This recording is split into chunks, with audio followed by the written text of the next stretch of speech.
The meticulous planning that defined the early victories of the Wehrmacht fostered an arrogance, a deeply ingrained belief in the superiority of their doctrine. The speed of the Blitzkrieg had become synonymous with tactical genius. A confidence so potent it calcified the German high command into a rigid, predictable structure.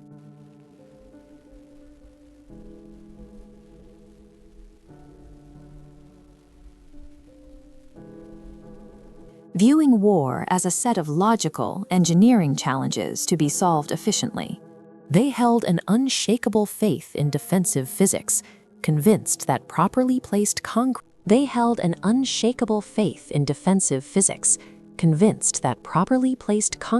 and steel, garrisoned by disciplined troops, could withstand any conventional assault. What followed in the summer of 1944, however, was not a conventional assault.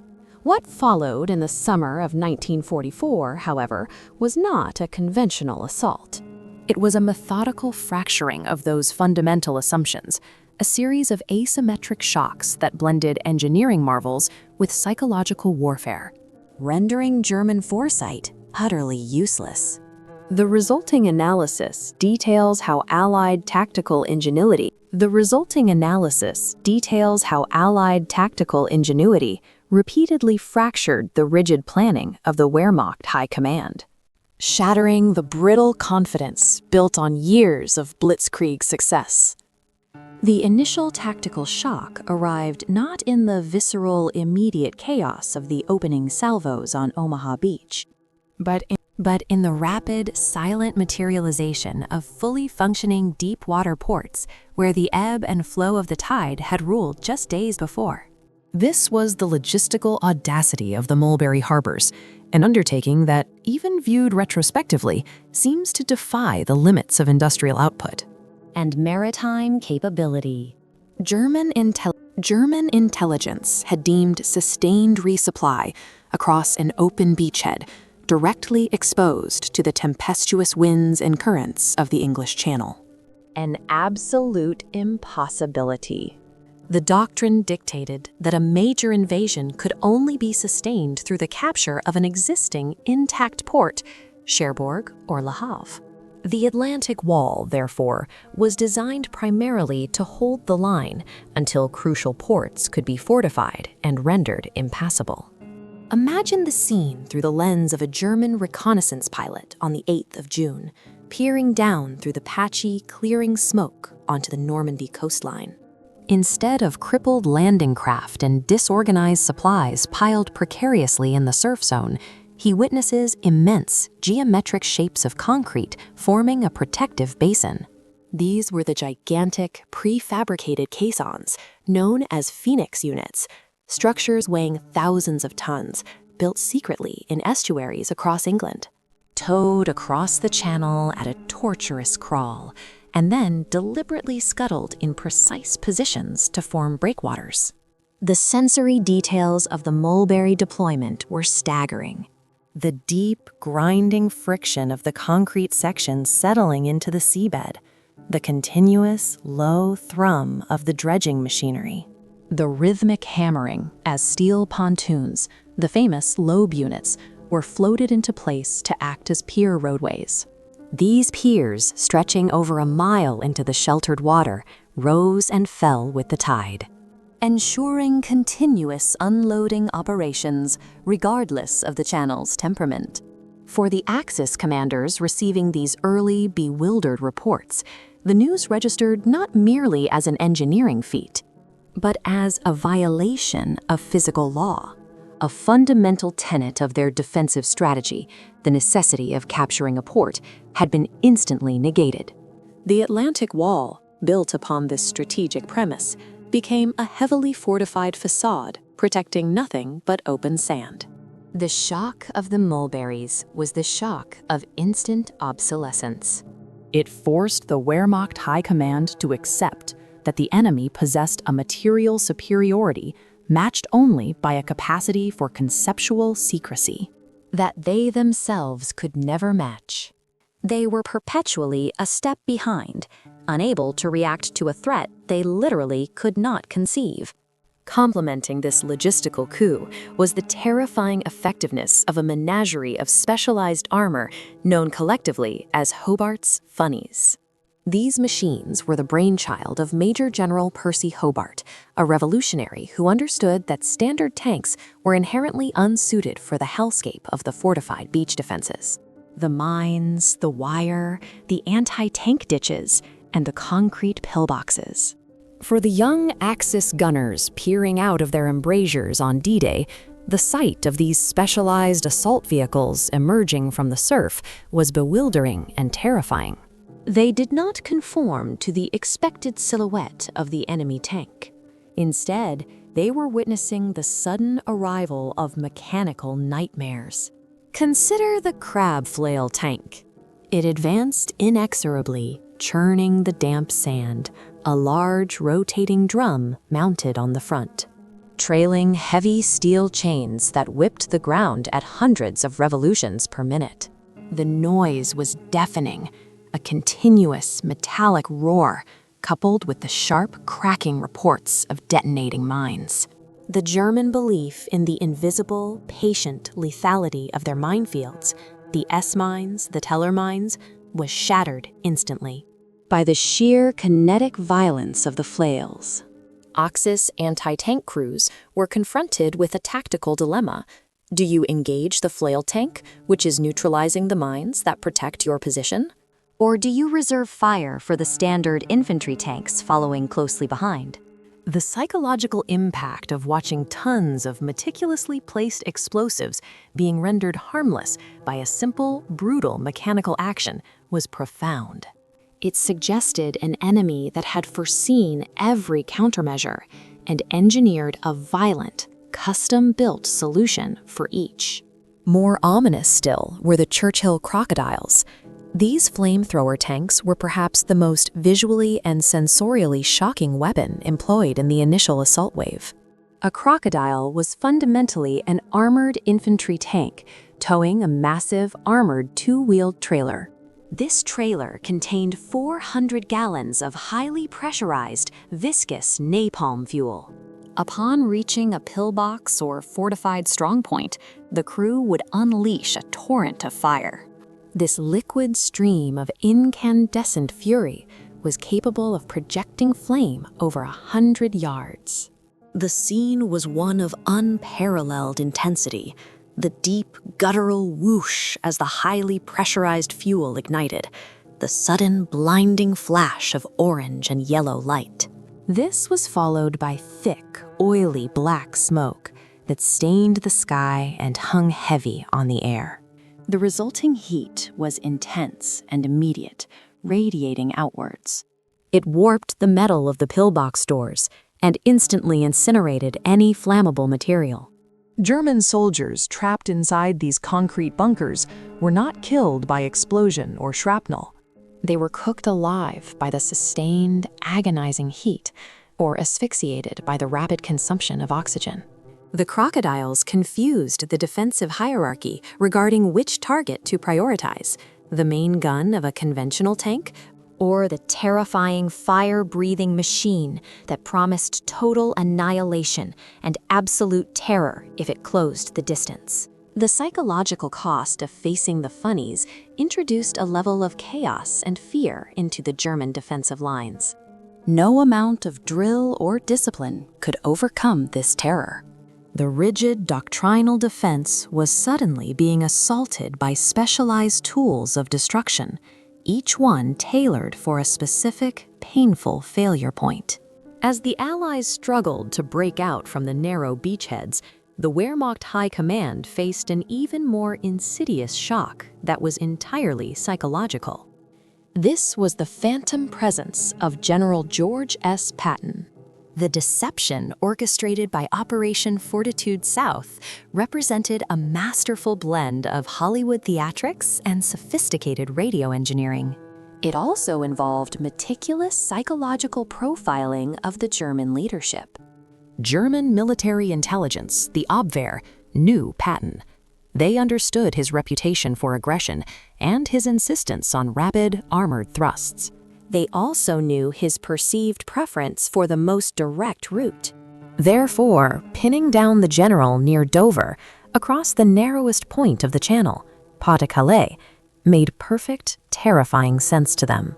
Operation Fortitude South established General Patton's Phantom headquarters near Dover, creating the fictional 1st U.S. Army Group, FUSAG. FUSAG was comprised of perhaps the most unconventional and successful military unit of the war, the Ghost Army. The Ghost Army used materials sourced not from the ordnance depots, but from sound stages and prop houses. The visual deception relied on inflated rubber tanks, Shermans, M10 tank destroyers, and trucks, so light they could be moved by 2 men. From the air, or even across a medium distance, the camouflage and arrangement were perfect, fooling the persistent German reconnaissance flights. Imagine the textural difference, the smooth, rubbery feel of a massive, inflatable tank, collapsed and packed in a crate. It was suddenly brought to life with a blast of compressed air, standing silent and convincing amidst the dust of the English countryside. However, the real genius of Fortitude lay not in the visual ruse, but in the electronic and sensory signatures broadcast across the airwaves. Hollywood set designers could arrange rubber tanks, but only highly skilled sound engineers could replicate the atmosphere of a massive assembled army. They simulated the army on the move. Recordings of thousands of marching boots, the clanking of tank treads, and the low, powerful rumble of truck convoys were played. The incessant chatter of construction was also played through enormous speaker systems. This ensured that any German agent operating clandestinely reported back the palpable noise of overwhelming preparation. Crucially, electromagnetic signatures were meticulously fabricated. Specialist signal units employed by FUSAG generated an immense volume of radio traffic, replicating the exact network hierarchy, call signs, and traffic density. The German monitoring stations, relying on the predictable patterns of military communication, registered the signals as real, overwhelming, and concentrated near Dover. The intelligence reports landing on the desks of the German High Command confirmed what they feared. Patton was ready to strike at the shortest crossing point. This elaborate sensory deception successfully pinned down the elite German 15th Army in the Pas-de-Calais region. The 15th Army comprised significant armored reserve divisions, including crack panzer units, awaiting the true invasion force that never came. For critical days and weeks following D-Day, even as the situation in Normandy became desperate, the Wehrmacht High Command refused to release those armored forces. They were paralyzed by the psychological grip of Patton's Ghost Army. The cost of this shock, based on rigid adherence to their own intelligence assumptions, was measured in the irreversible loss of momentum in Normandy. The delay in reinforcement allowed the Allied beachhead to solidify, transforming a precarious foothold. The delay in reinforcement allowed the Allied beachhead to solidify, transforming a precarious foothold into an impregnable base of operations. Yet even after the successful landings and the confusion surrounding the deployment of Axis reserves, German logistical doctrine insisted that the Wehrmacht retained the inherent advantage of interior lines of communication. That is, they could theoretically move troops and supplies faster within France than the Allies could ship them across the Channel. This assumption formed the last pillar of their strategic defense, the capacity to concentrate force quickly at any threatened point. This pillar was systematically pulverized by the fourth overarching surprise: the unrelenting Allied air interdiction campaign, which transformed the French countryside into a logistical desert. While Axis commanders certainly anticipated aerial resistance, the sheer scale, depth, and surgical precision of the Allied air campaign, specifically targeting infrastructure, under the transportation plan, crushed the Wehrmacht's ability to reinforce or even sustain its forward units. This was not the random morale-busting city bombing, but a systematic annihilation of every point that made mobility possible. The sensory atmosphere of France under the transportation plan was one of sudden, jarring silence imposed by overwhelming noise. The sound of the aircraft was omnipresent, the deep, growling drone of the heavy bombers during the day, followed by the terrifying, high-pitched scream of fighter bombers like the P-47 Thunderbolts diving out of the sun. Then the quiet, deadly passage of the mosquitoes at night. The visual evidence of this campaign was devastatingly clear. Every bridge, whether spanning a major river, a canal, or even a small ravine, was targeted.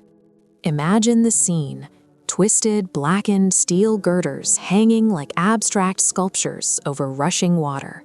Rail lines ending abruptly in midair, the railway sleepers strewn haphazardly across the riverbanks. The texture of the landscape changed. Fields became cratered, not from artillery duels, but from precision bombing runs aimed at rail marshalling yards. The air was thick with the scent of pulverized stone, burnt oil, and fresh explosives. The effect on the German military machine was catastrophic. A division traveling from the south of France to the Normandy front that should have taken 3 days now required 3 weeks, if it arrived at all. Fuel and ammunition trains ceased to run.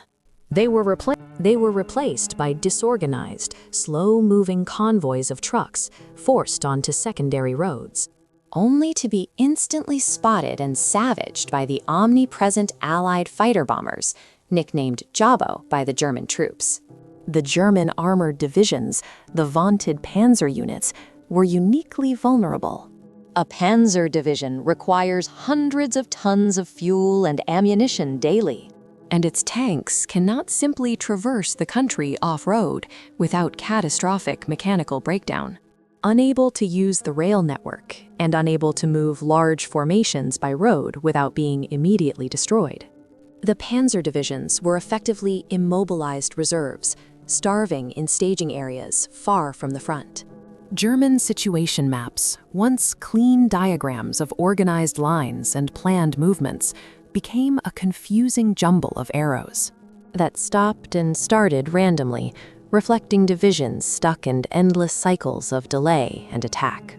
The inability to move a single regiment efficiently across occupied France meant that even with superior doctrine and hardened troops, the Wehrmacht could never achieve the local superiority necessary to push the Allies back into the sea.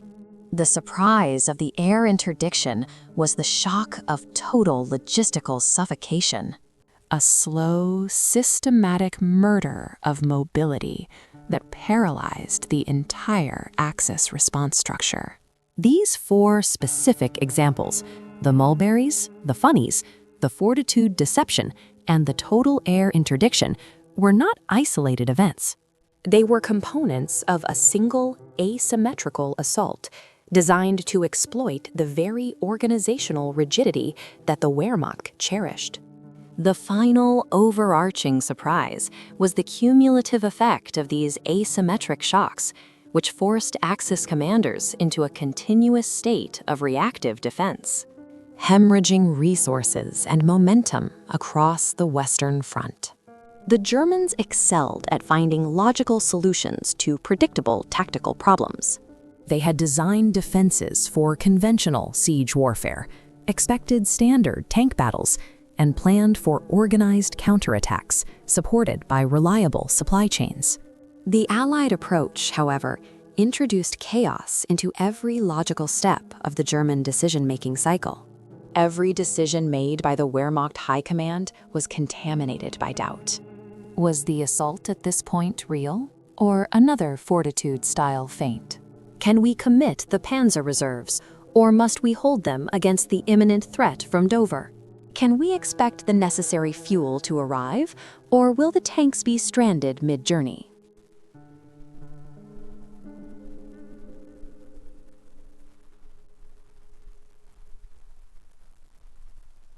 This continuous state of psychological and logistical disruption had a corrosive effect on the leadership. Commanders like Rommel found themselves